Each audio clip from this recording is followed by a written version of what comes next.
Welcome to the Honeyed Leaf, where every cup of tea comes with a story. I'm so glad you're here. If you enjoy gentle mysteries that help you sleep, please subscribe so you never miss a visit to Willowbrook. Tonight, we're returning to the peaceful village, where Clara Whitmore is about to find herself drawn into another gentle mystery.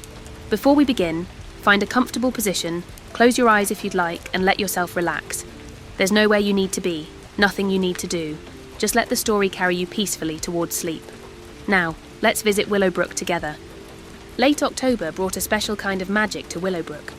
The air turned crisp and cool, carrying the scent of wood smoke and fallen leaves.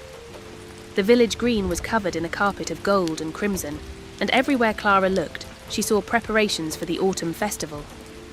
The festival was Willowbrook's largest celebration of the year, a tradition stretching back centuries.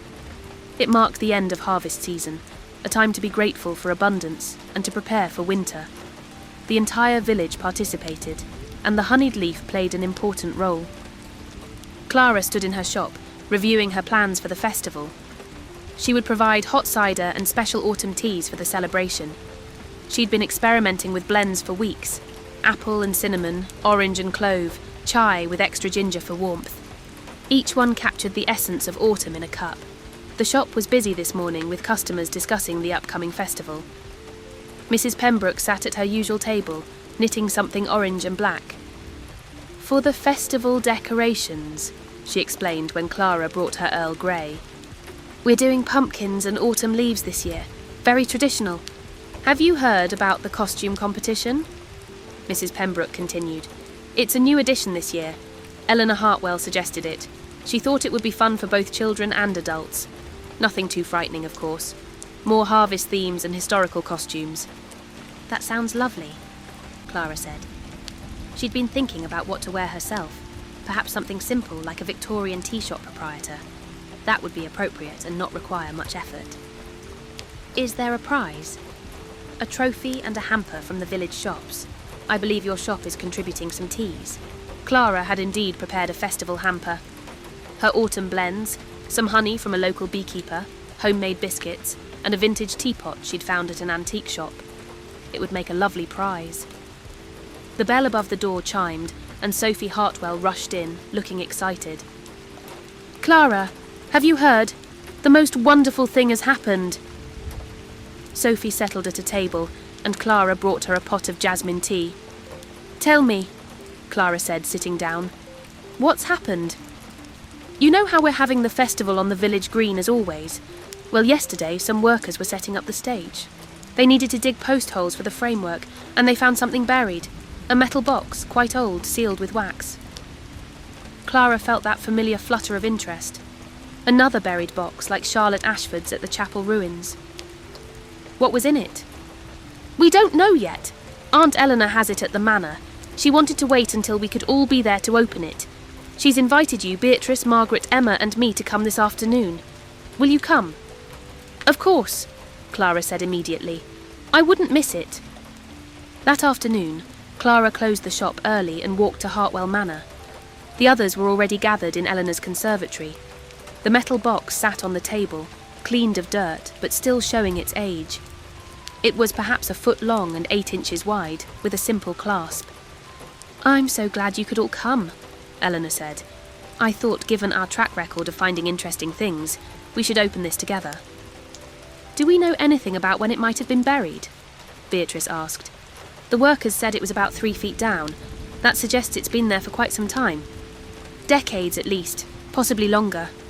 Margaret examined the box carefully. "The metal is iron, quite rusted. The wax seal is very old.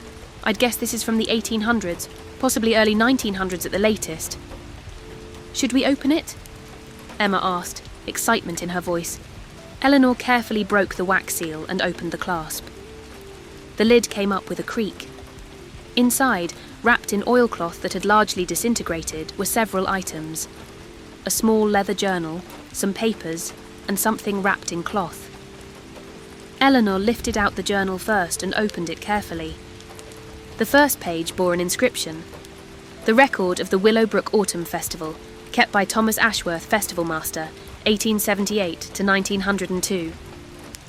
"Ashworth," Beatrice said. Related to Charlotte Ashford, perhaps? Almost certainly, Eleanor said. The Ashworth family was prominent here for generations. They carefully turned the pages. Thomas Ashworth had kept meticulous records of each year's festival. What foods were served, what games were played, how much money was raised, what the weather was like. It was a detailed history of the village's most important celebration. But there was more than just dry facts. Thomas wrote with obvious love for the festival and for his village. The children enjoyed the apple bobbing tremendously. One entry read, "Young William Patterson managed to catch 5 apples, much to everyone's delight. The joy on the children's faces makes all the work worthwhile." Another entry noted, "Mrs. Fletcher's pumpkin pie won the baking contest for the 3rd year running. Her secret is cinnamon and a touch of nutmeg," she finally revealed.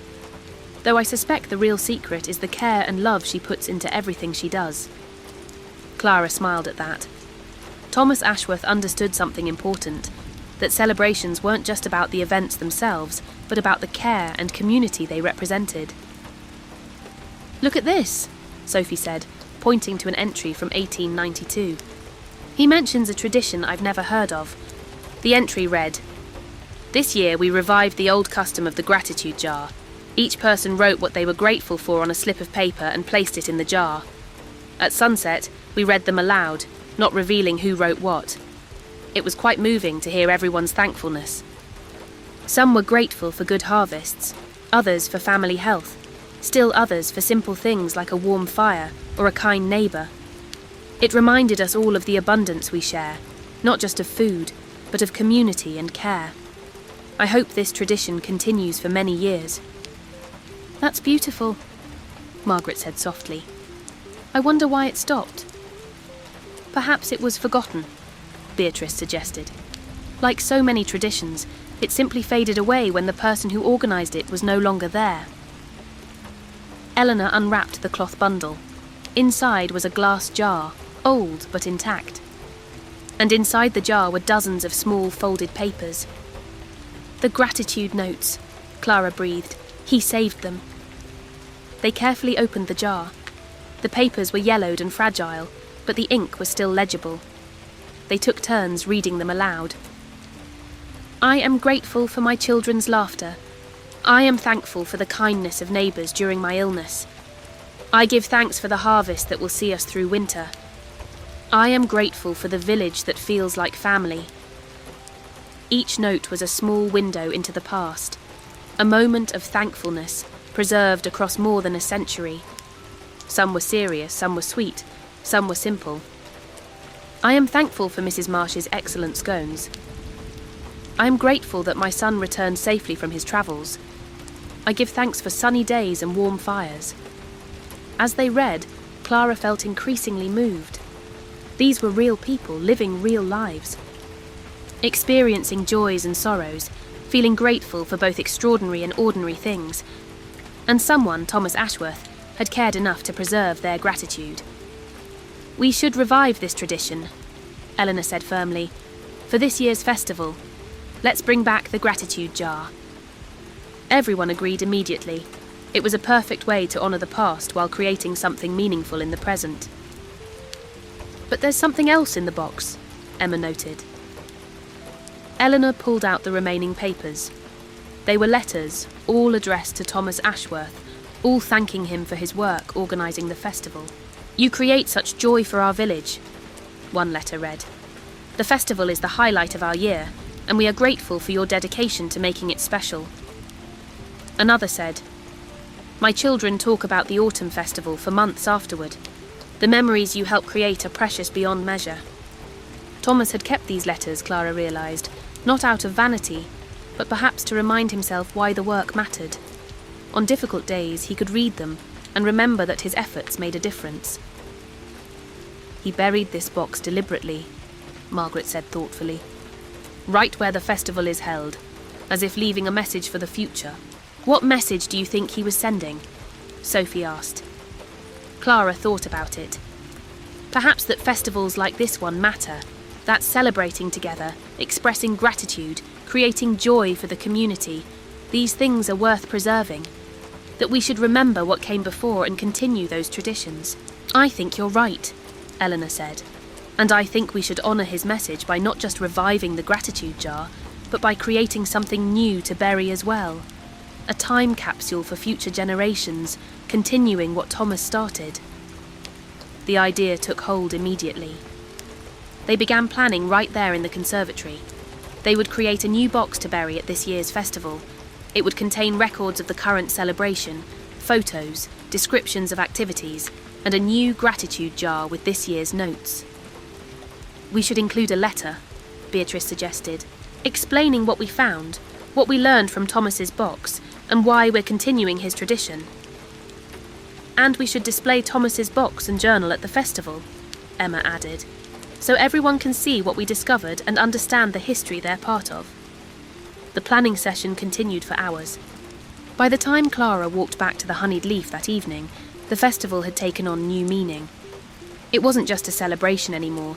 It was a link in a chain stretching back through time, connecting past and future through shared traditions of gratitude and community. Over the next few days, word spread through Willowbrook about the discovery.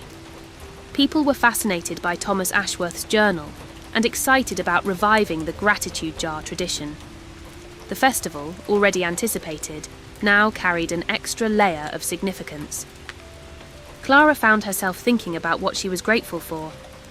It was easy to list material things or major blessings, but reading those century-old notes had reminded her that gratitude often lived in small moments. The regular customers who made her shop feel like community, the smell of tea brewing on a quiet morning, the way autumn light came through the windows, the sound of rain on the roof, the purr of marmalade when he was content. These small things, easily overlooked, were actually the texture of a life well lived. Mrs. Pembroke came in one afternoon looking thoughtful. "I've been thinking about the gratitude jar," she said to Clara, "about what I'll write, and I realised I'm grateful for this shop, for the space you've created. It feels like the Willow Tea Room must have felt during the war. A refuge, a place to simply be." Clara felt tears prick her eyes. "Thank you, Mrs. Pembroke. That means more than you know." "It's true, dear. You've created something special here, just like James Winters did, just like Thomas Ashworth did with the festival. You're all cut from the same cloth, people who understand that creating spaces for community is sacred work." After Mrs. Pembroke left, Clara sat for a moment in the quiet shop. She was part of a tradition, she realised. Not just of running a tea shop, but of creating and maintaining spaces where people could gather, connect, and feel they belonged. It was a legacy she was proud to continue. Chapter 2. Festival Preparations. The week before the festival was a flurry of activity throughout Willowbrook. Clara spent her days preparing teas and ciders, baking autumn treats, and helping where she could with the village-wide preparations. The honeyed leaf became a sort of headquarters for the festival committee. Eleanor, Beatrice, Sophie, Emma and Margaret met there regularly to coordinate their various tasks. Eleanor was overseeing decorations and the costume competition. Beatrice was organising the historical display about Thomas Ashworth and the festival's history. Sophie was managing the children's activities. Emma was coordinating the bookstall and storytelling corner. Margaret was helping document everything for the new time capsule, and Clara was handling all refreshments, plus creating the new gratitude jar station. One afternoon, as they sat around a large table covered in plans and lists, Emma raised a question.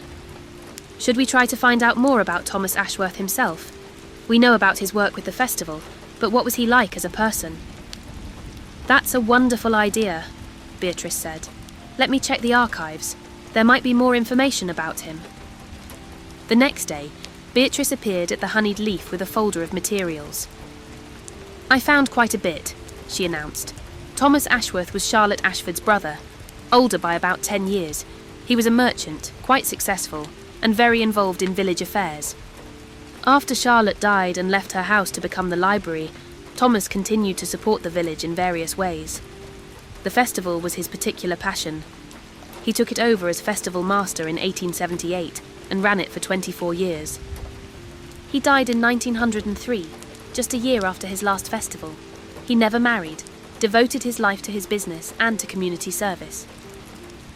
Beatrice showed them a photograph. Thomas Ashworth was a solid-looking man with kind eyes and a slight smile. He stood in front of a shop. "That's his merchant's shop," Beatrice explained. "It was where the post office is now. He sold dry goods, tools, household items. People said he was scrupulously honest and always willing to extend credit to families going through hard times." Another photograph showed Thomas at what appeared to be a festival. He stood near a decorated stage, surrounded by villagers. Children clustered around him, and he appeared to be laughing at something. The image captured him mid-joy, clearly in his element. "He looks happy," Sophie observed, "like someone who loved what he was doing." "I found something else," Beatrice said, pulling out a letter. This was in our archives, written by Thomas's housekeeper after he died. She sent it to the village council. Listen to this. Beatrice read aloud. "Mr. Ashworth was the kindest master I ever served. He worked himself terribly hard organising the festival each year. I would scold him for not resting, but he said the festival brought him more joy than rest ever could. In his final weeks, when he knew he was dying, he made me promise to bury his festival records where they could someday be found. He said traditions only lived if someone remembered and carried them forward. He hoped future generations would find his records and understand how much the festival had meant to the village. That even if the tradition faded, it might someday be revived. He was thinking of you, though he couldn't know it. He was thinking of all of us in the future, hoping we would care." There was a moment of profound silence as they absorbed this. Thomas Ashworth had deliberately buried his records as a message to the future, and they had found it, just as he'd hoped. "We have to make sure the festival is special this year," Eleanor said, her voice thick with emotion. "To honour Thomas, to honour all the people who celebrated these festivals over the centuries. We're not just throwing a party, we're maintaining something precious." Everyone nodded in agreement. The festival had become more than an event. It was a sacred trust, a link in an unbroken chain stretching back generations. As the festival drew closer, Clara found herself working late into the evenings. She prepared gallon after gallon of spiced cider. She baked hundreds of autumn biscuits shaped like leaves and pumpkins. She created special festival blend tea bags to give away. She wanted everything to be perfect. One evening, as she worked in her kitchen above the shop, Marmalade watching from his favourite cushion, Clara thought about Thomas Ashworth standing in this same building, well, in the building that had been on this site, looking out at the same village green, preparing for the same festival. The specifics had changed over the decades: electric lights instead of lanterns, modern amplifiers instead of shouted announcements, different foods and different games. But the essence remained the same. People gathering to celebrate together, to express gratitude, to strengthen community bonds. That continuity was beautiful. It meant that the work she was doing right now connected directly to Thomas's work over a century ago. She was part of something larger than herself, larger than any single moment. She was part of an ongoing story of community care. The night before the festival, Clara could barely sleep from excitement. She lay in bed, listening to the village settle for the night, imagining tomorrow. The green would be full of booths and decorations. Music would fill the air. Children would run and play. Adults would gather and chat. Everyone would write their gratitude notes and place them in the jar. And somewhere, Thomas Ashworth's spirit would be pleased that his beloved festival continued, that his hope for the future had been fulfilled. Chapter 3. Festival Day. The morning of the autumn festival dawned clear and beautiful. A perfect October day, cool but not cold, with brilliant sunshine turning the autumn leaves into flames of colour. Clara woke early, unable to stay in bed despite her late night. She had too much to do. By 7 o'clock, she was already on the village green, helping set up the refreshment booth. Other villagers were arriving as well, everyone eager to prepare. The green transformed before her eyes. Booths appeared, decorated with cornstalks and pumpkins. Bunting in autumn colours was strung between the trees. The stage was dressed with harvest decorations. Eleanor's gardening club had created magnificent displays of autumn flowers, gourds and dried corn. It looked like something from a harvest painting, beautiful and abundant. By mid-morning, the preparations were complete. Clara stood at her refreshment booth, which looked wonderful. She'd covered the table with a cream-coloured cloth and decorated it with small pumpkins and autumn leaves. Her hot cider simmered in large urns, filling the air with the scent of apples and spices. Tea samovars stood ready. Trays of biscuits and other treats were arranged attractively. She was ready. At 10 o'clock, the festival officially opened. The mayor gave a short speech, welcoming everyone and explaining the day's activities. Then Eleanor took the microphone and told the story of finding Thomas Ashworth's box. She explained about the gratitude jar tradition and how they were reviving it. "We've set up a station near the refreshment booth," Eleanor explained. "There's paper and pencils. Please take a moment today to write what you're grateful for. It can be anything, large or small. At sunset, we'll gather to read them aloud, just as they did in 1892. Your notes will be preserved in a new time capsule, to be buried today and perhaps found by our descendants many years from now. You're part of history, continuing a tradition that matters." The crowd applauded, and the festival began in earnest. Clara was immediately busy serving cider and tea. A steady stream of people came by, many stopping to write their gratitude notes first. Clara watched as people of all ages sat at the small tables she'd set up, thinking carefully before writing. Some wrote quickly, others took their time. All treated the task with seriousness, understanding its significance. Mrs. Pembroke came by mid-morning. "Your cider is wonderful, dear. Perfect temperature." She dropped her note into the gratitude jar, which was already filling up. "What did you write?" Clara asked, then quickly added, "I'm sorry, that's private. You don't have to say." "I don't mind telling you. I wrote that I'm grateful for second chances, for communities that welcome new ideas and remember old traditions, for people like you who create spaces of kindness." Mrs. Pembroke smiled. "That covers quite a lot, I think." Throughout the day, Clara caught glimpses of other festival activities. Children bobbing for apples, shrieking with laughter. A pie-baking contest that drew a large crowd of judges and spectators. Traditional games like sack races and three-legged races. The costume competition, which featured everything from harvest maidens to scarecrows to historical figures. Emma won second place dressed as Charlotte Ashford, complete with suffragette sash. Margaret and Sophie had come as Victorian botanists, with fake specimen cases and magnifying glasses. Eleanor wore an elegant Edwardian garden party dress. Even old Tom Fletcher participated, dressed as a traditional farmer with pitchfork and straw hat. The first place prize went to a group of children who dressed as various vegetables and fruits. The 10-year-old playing a pumpkin was particularly convincing. Beatrice had created a wonderful historical display in one of the tents. Thomas Ashworth's journal was there, open to several interesting pages. The old gratitude notes were displayed under glass. Photographs of past festivals lined the walls. An explanation of the festival's history, going back to medieval harvest celebrations, gave context. People spent long stretches in the tent, reading and learning and connecting with their village's past. Clara managed to take a break in the early afternoon.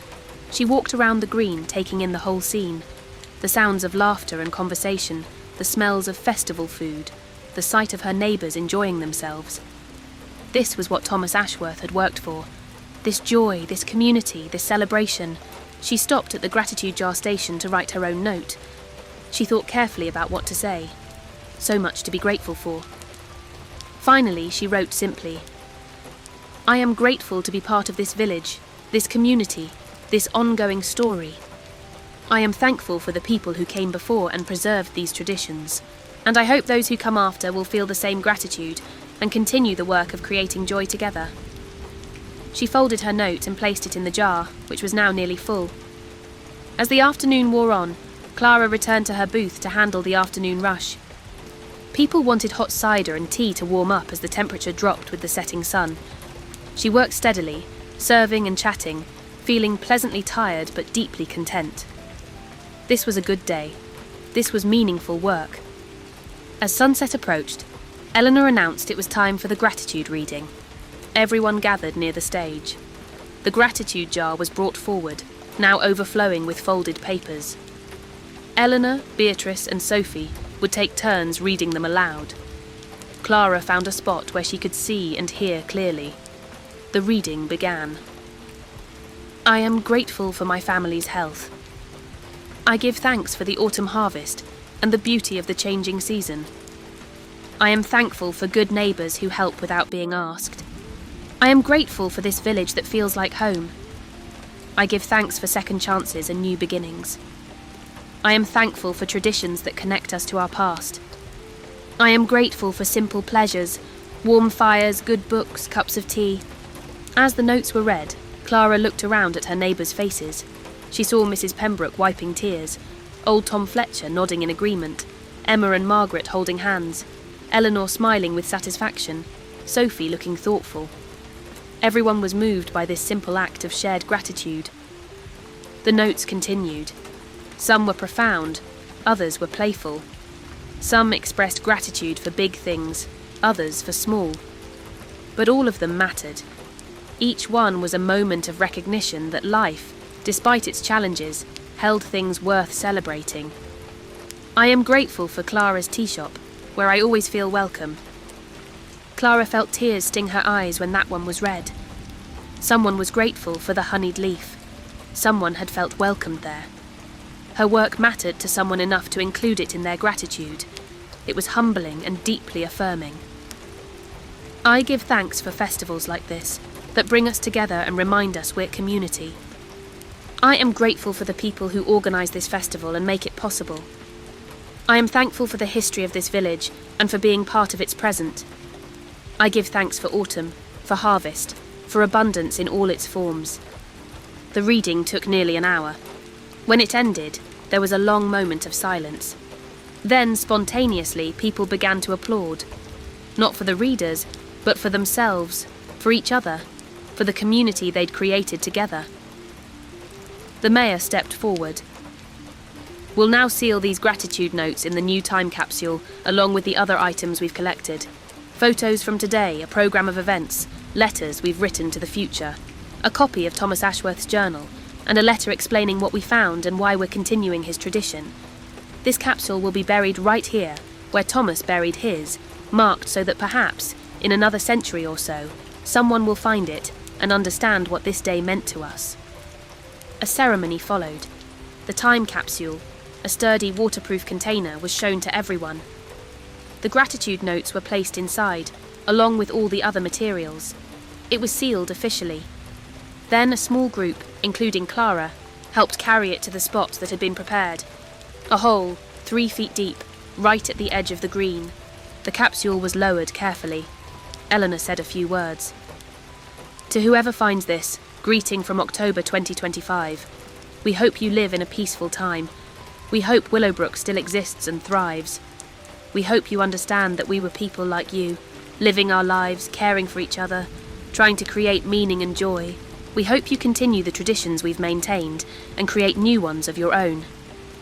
We hope you know you're part of something larger than yourself. And we hope you take a moment, when you find this, to express your own gratitude for whatever blessings your time holds. We reach forward to you across time, with hope and with care. The capsule was covered with soil. A marker was placed over it, a simple stone engraved with the date and the words, Time Capsule, the Willowbrook Autumn Festival tradition continues, opened by future friends. As the sun set completely and the festival wound down, Clara felt a profound sense of peace. They had done something meaningful today. They had honoured the past, celebrated the present, and sent a message to the future. They had strengthened their community bonds and expressed their gratitude. They had continued Thomas Ashworth's work in exactly the spirit he'd intended. Chapter 4. Reflections and Connections. The days following the festival had a peaceful, satisfied quality. People talked about how wonderful it had been, how moving the gratitude reading was, how special it felt to be part of continuing such an old tradition. Clara heard these conversations in her shop, which seemed busier than ever with people stopping by to relive the day. It was the best festival I can remember, Mrs. Pembroke said, and I've been attending for over 60 years. There was something different this year, more meaningful somehow. I think discovering Thomas's box made everyone appreciate the tradition more, Clara suggested. We understood we were part of a long history. That's exactly it, Mrs. Pembroke agreed. We weren't just having a party, we were participating in something that mattered, something that connected us to everyone who came before. A week after the festival, Eleanor invited the core group to Hartwell Manor again. When Clara arrived, she found the others already there, looking excited about something. "What's happened?" Clara asked. "We've had a letter," Eleanor said, handing it to Clara. It was from the Historical Society of Cotswold Villages. Clara read it aloud. "Dear Mrs. Hartwell and Committee, we've heard about your discovery of Thomas Ashworth's festival records and the wonderful revival of the gratitude jar tradition. We would love to feature Willowbrook's festival in our autumn newsletter and on our website. Your story is exactly the kind of thing we hope to document and celebrate. Living history, maintain traditions, community care. Would you be willing to be interviewed and have some photographs published? We think other villages might be inspired." "That's wonderful," Clara said. "Thomas would be pleased that his festival is inspiring others." "I've already written back accepting," Eleanor said. "They'll send someone next week to interview us and photograph the village. I wanted to make sure you'd all be willing to participate." Everyone agreed immediately. The interview took place the following Tuesday. A pleasant woman named Jane from the Historical Society came with a photographer. They spent hours talking about the discovery, the festival, the traditions. Jane was particularly interested in how finding Thomas's box had affected the village. "It's given us a new appreciation for continuity," Beatrice explained. "For understanding that what we do today connects to what was done before and what will be done in the future. We're not isolated in the present, we're part of an ongoing story. And it's made us more intentional," Emma added. "About creating and maintaining traditions, about making sure the things that matter aren't forgotten." The photographer took pictures of the village green, the historical display, the honeyed leaf, and the marker over the time capsule. He photographed Thomas Ashworth's journal and some of the old gratitude notes. He asked Clara to pose at her tea booth, which she did, feeling slightly silly, but understanding it was part of telling the story. Jane interviewed each of them individually, asking what the discovery had meant personally. When it was Clara's turn, she thought carefully before answering.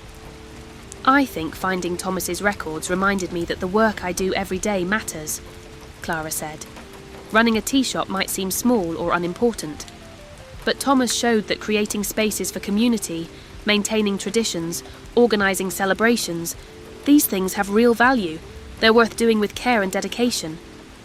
Thomas worked hard at something that brought joy to others, and over a century later, we're still benefiting from his efforts. That's a good legacy."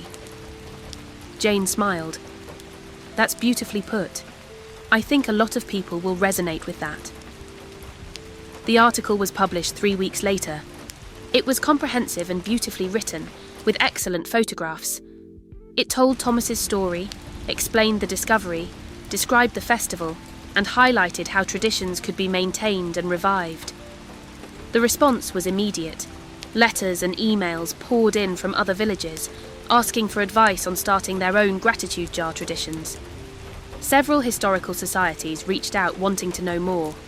A regional newspaper picked up the story. A podcast about British village traditions asked to interview Eleanor and Beatrice. Willowbrook's festival and Thomas Ashworth's legacy were inspiring people far beyond the village itself. "Thomas would be astonished," Eleanor said one afternoon at the honeyed leaf. "He thought he was just organising a village festival, but his care and dedication have rippled out far beyond what he could have imagined." "That's how it works, though, isn't it?" Margaret mused. "We can't always see the full impact of what we do. We do our work with care and hope it matters. And sometimes, long after we're gone, the ripples reach shores we never knew existed." Clara thought about that often in the weeks that followed. About ripples and legacies and work that mattered. About how small acts, done with dedication, could have effects far beyond their immediate moment. She thought about Thomas Ashworth, organising festivals year after year, probably sometimes feeling tired or wondering if anyone appreciated his efforts. Never knowing that over a century later, his work would inspire people across the region.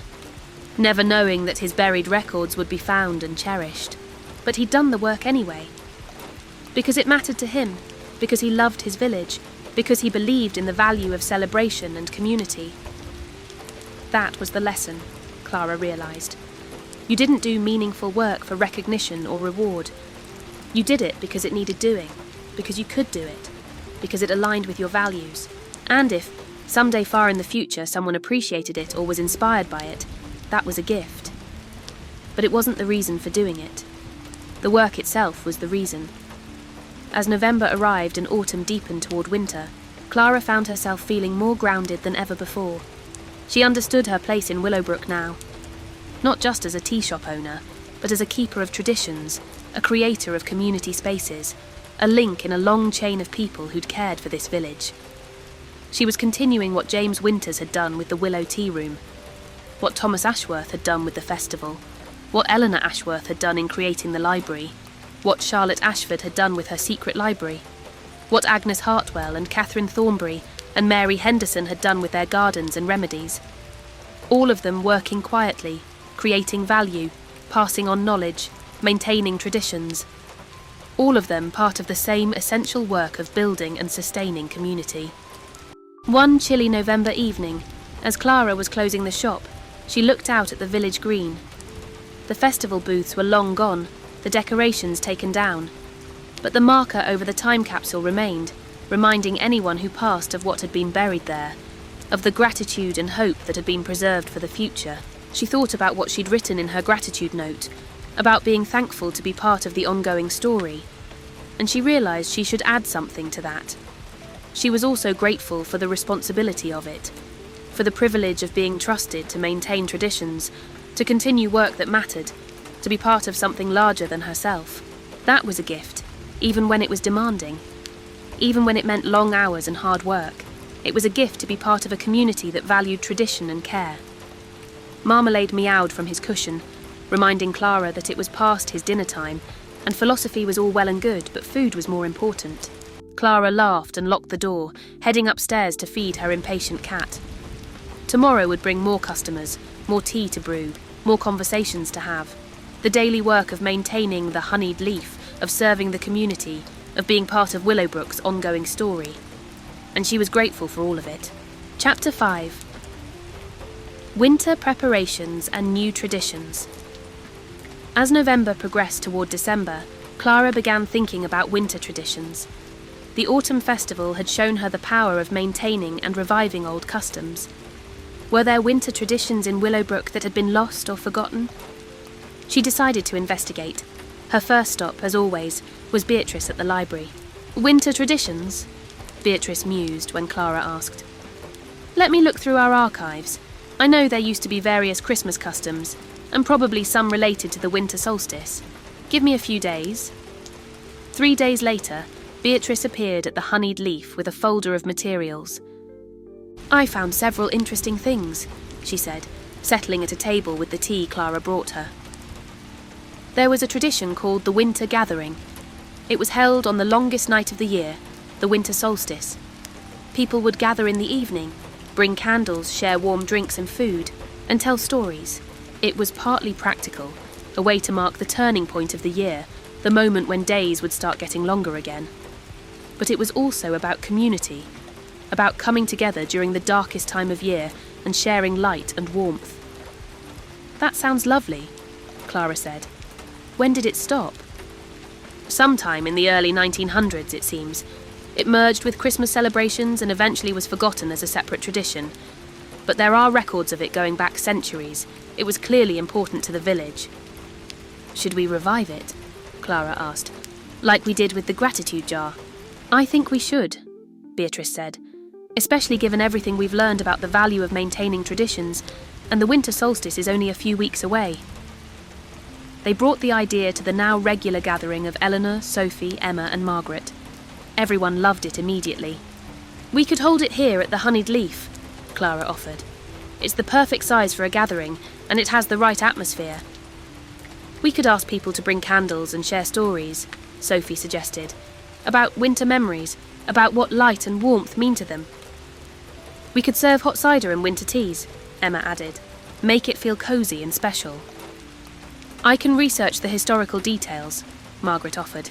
Make sure we're honouring the original tradition while adapting it for today. The planning began. They decided to keep it simple and intimate. A gathering on the evening of December 21st, the winter solstice. open to anyone in the village who wanted to come.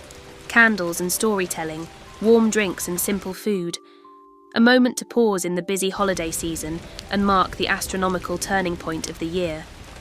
Clara prepared the honeyed leaf carefully. She created a new winter blend specifically for the occasion. Black tea with orange peel, cinnamon, star anise and a touch of vanilla. Warming and complex, perfect for the longest night. She baked spiced biscuits and ginger cake. She arranged candles around the shop, ready to be lit. On the evening of the solstice, people began arriving as dusk fell. They came with their own candles as requested, and with stories to share. Mrs. Pembroke came, old Tom Fletcher, Emma and Margaret, Eleanor and Sophie, Beatrice of course, and many others. The shop filled with neighbours, with community, with the warmth of gathering together. As full darkness fell outside, Eleanor explained the tradition they were reviving. For centuries, our ancestors gathered on this night to mark the winter solstice, the longest night, the darkest moment of the year, but also the turning point. Tomorrow, the days begin growing longer, the light returns. Tonight, we gather to acknowledge the darkness, but also to celebrate the promise of returning light. We'll light candles, share stories, and remind each other that even in the darkest times, we're not alone. We have each other. We have community. We have the certainty that light returns. One by one, people lit their candles from a central flame. The shop filled with soft golden light, dozens of candles flickering gently. Then the storytelling began. Mrs. Pembroke told about winters of her childhood, when snowdrifts reached the windowsills and the village felt isolated but cosy. Tom Fletcher shared memories of his Aunt Dorothy, who had always made winter special with her stories and her fierce warmth. Emma talked about the comfort she found in books during dark winter evenings. Margaret spoke about winter as a necessary time of rest, when the earth renewed itself for spring's growth. Eleanor reflected on the cycle of seasons in her garden, how winter's apparent death was actually preparation for life. Sophie shared what winter meant to someone who'd grown up in a warmer climate and was still learning to appreciate the British cold. Clara, when her turn came, talked about the tea shop and its role as a warm refuge during winter months, how she saw it as her contribution to helping people through the dark season, offering warmth, both literal and figurative, to anyone who needed it. The stories continued, each person sharing something meaningful. Some stories were funny, others touching, some simply descriptive. But all of them wove together into a tapestry of shared experience, of community resilience, of the human capacity to find light even in darkness. As the evening wore on and the storytelling wound down, people sat in comfortable silence drinking their tea, watching the candles flicker.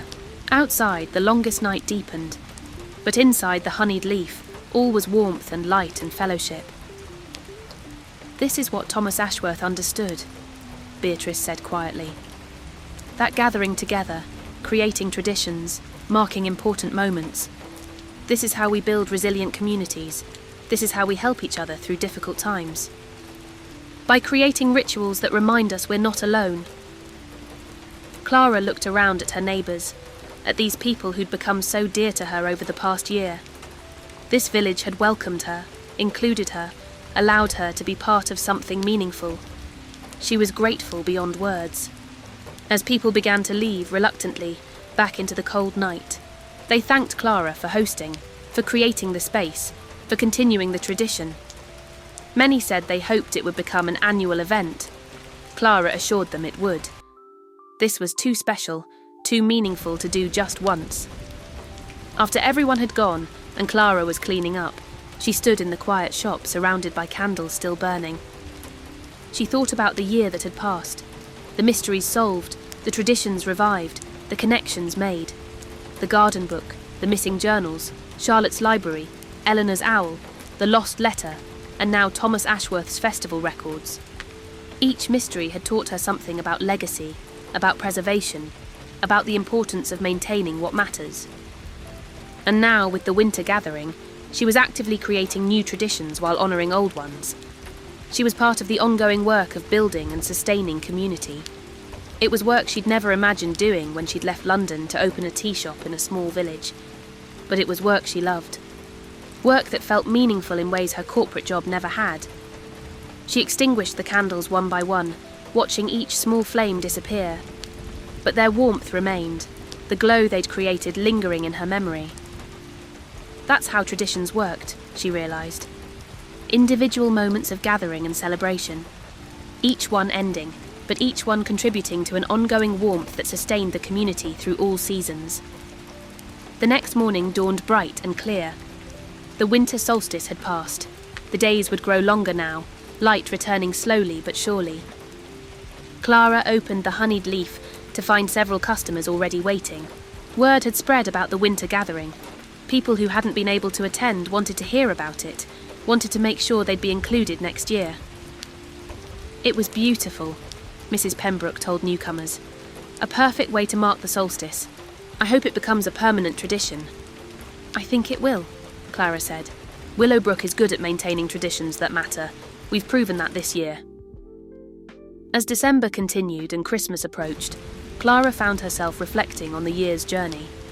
She'd come to Willowbrook seeking a quieter life, a simpler existence after the stress of London, and she'd found that, yes, but she'd also found something richer and more complex than she'd expected.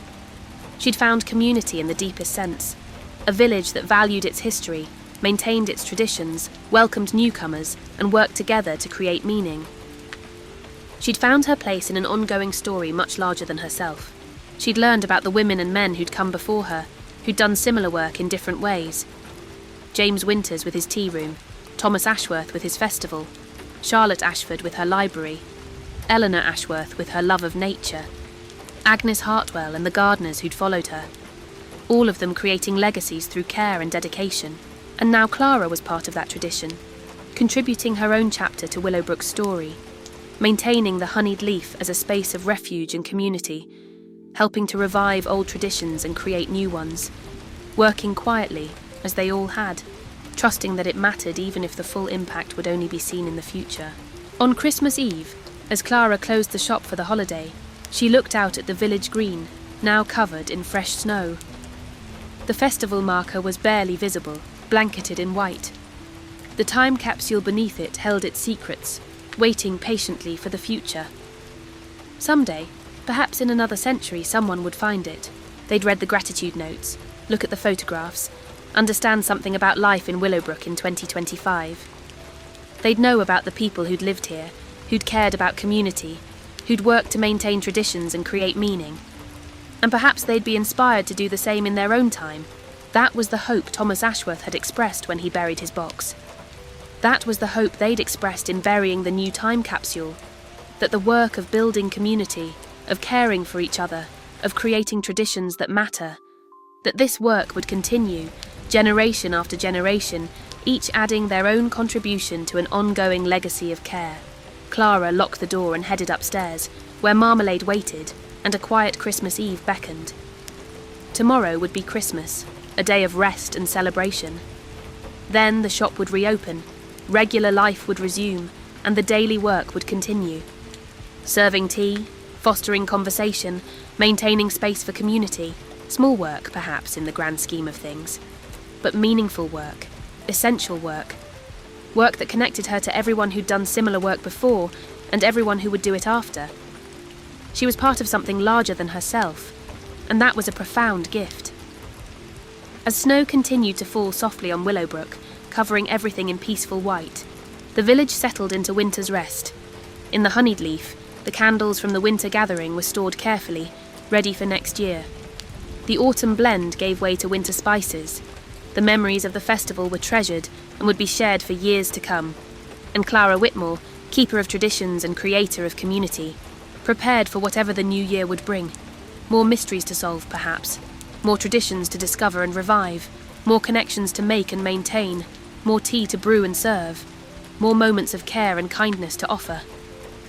The work continued, as it always had, as it always would. And that continuity, that sense of being part of an unbroken chain stretching back through time and forward into the future, was beautiful beyond measure. Willowbrook slept peacefully under its blanket of snow. The village that remembered its past, honoured its traditions, and carefully built its future. The village that understood community was created through countless small acts of care, repeated day after day, year after year, generation after generation. And Clara was grateful to be part of it all. Grateful for the mysteries that had taught her about legacy. Grateful for the traditions that connected past and present. Grateful for the community that had welcomed her and given her purpose. Grateful for the opportunity to continue work that mattered, to be part of something larger than herself, to contribute her own small chapter to an ongoing story of care and connection. In the morning, Christmas would dawn bright and beautiful. But tonight, Christmas Eve, was for rest and reflection, for gratitude and peace, for understanding that the best gifts weren't things but connections, traditions, community and purpose. Clara fell asleep peacefully, Marmalade purring beside her, the village quiet outside her window. Tomorrow would bring whatever it would bring.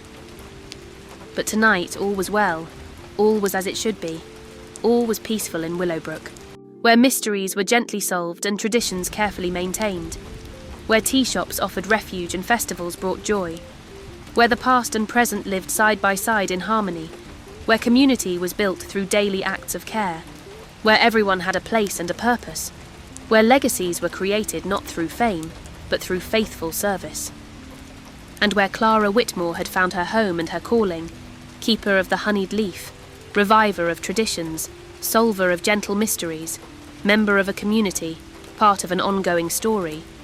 And that was enough. More than enough. It was everything she needed. The end.